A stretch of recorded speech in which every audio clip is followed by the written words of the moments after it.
one form of loan from the bank. During the recession program, all loans were consolidated, and we have arrangement with federal government. So whatever we have as loans is between state and local government. And even the federal government owed the state a lot of money. I'm sure if we put all my monies owed by federal government shortfalls, we had us talking about $20 billion and all that. If we minus and plus, Imo State might not even be owing federal government. So it is not true that we're taking a lot of bank loans. There's no loan. And if there be any bank in Nigeria that says Imo State government have taken ₦1 loan from them and we're on reg with them, let them so speak. And not when I leave office, somebody will say he borrowed money from this bank, he didn't pay. It is not true. And if there's no, and I challenge all the banks in Nigeria, if there was anyone that will owe ₦1, tomorrow should make it public to the world in newspapers. What you are rather seeing is prudence management of resources. Excuse me, 1 billion is a lot of money. If any governor shows 100 billion in his state, you'll see it. But what happened in Nigeria, that people believe in paperwork, which will be called due process. I believe in getting the job done. This is the difference between me and the past administration in this state. Once I see any job, I get it done. But they will be busy with paperwork, trying to justify corruption. I don't do that. I go straight for business and I get it done. Thank you. All right, Your Excellency, I think it is not as if the people are not seeing most of these projects supported across the state.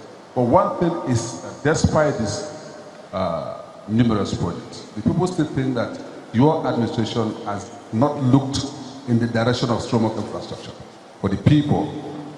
And again, Your Excellency, is the issue of the What do you mean by stomach infrastructure? Is there any road in the stomach? Is there any house to be built in the stomach? Terminology to define welfare. Welfare. So, Excellency, the tranche B of that question is the issue of the contentious pension issues. Today they are workers, tomorrow they are pensioners. How have you been able to check all of these issues of pension in the last 7 years? What is the state today? Well, I want to thank you. I think, first and foremost, talking about the stomach infrastructure, I think we have attended to the stomach infrastructure more than any government in history. I told you about the free education and the impact it has, what the impact it made on the ordinary citizens. The money they're supposed to have paid me, they're using it to take care of themselves.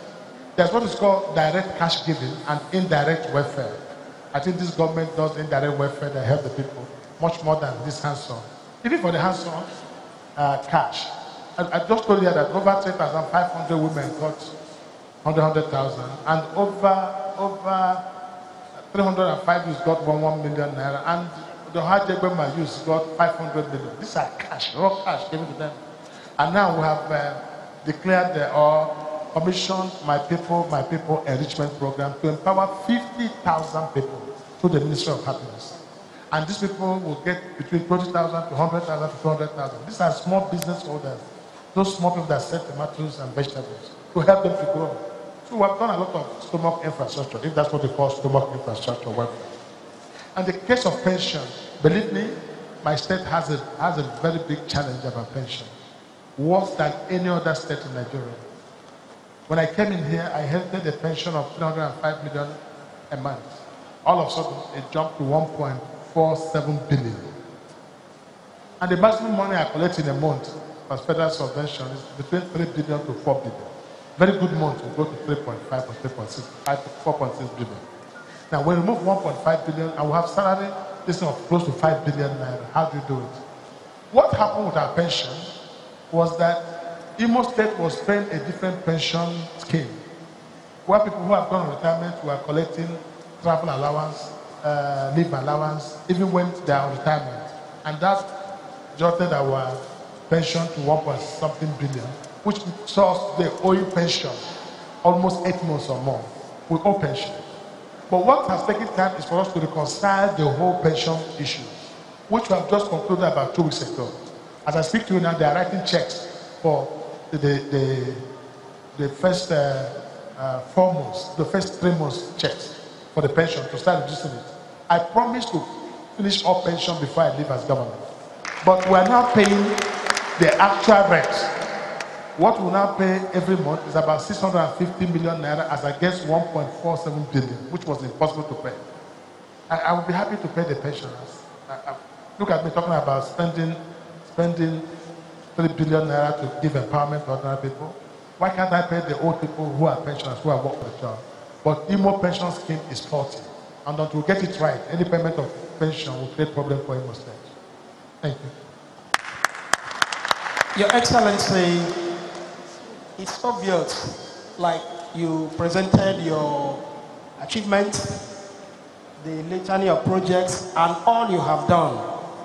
And when you say you have done more than the previous administration put together, we agree with you.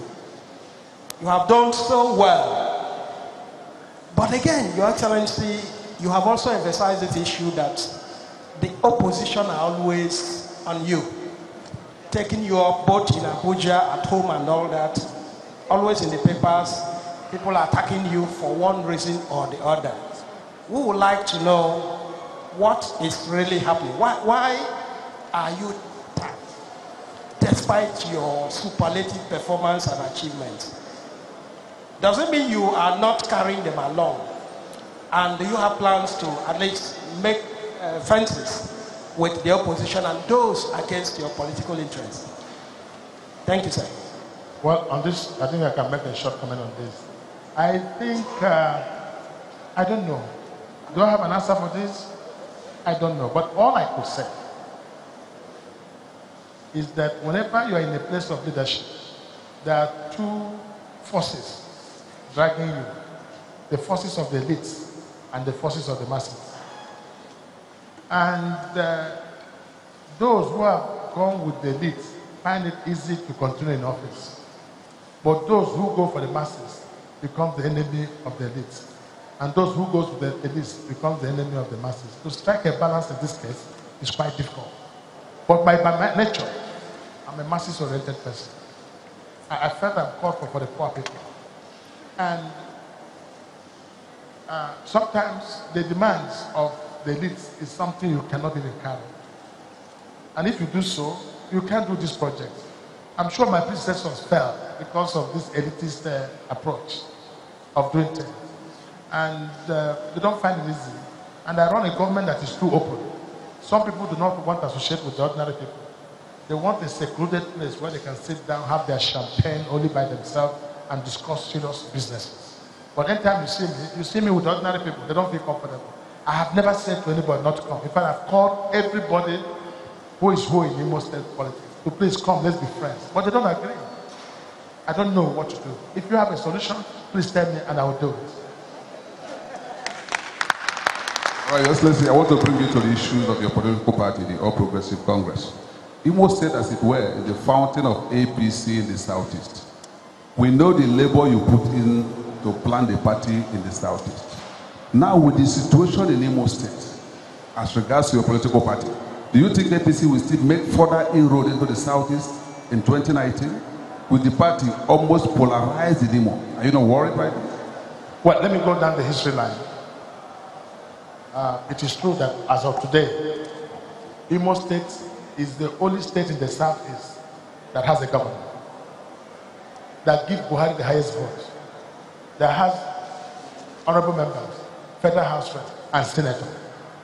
There's no other state in the Southeast that has one single honorable member, unless those that join from another party.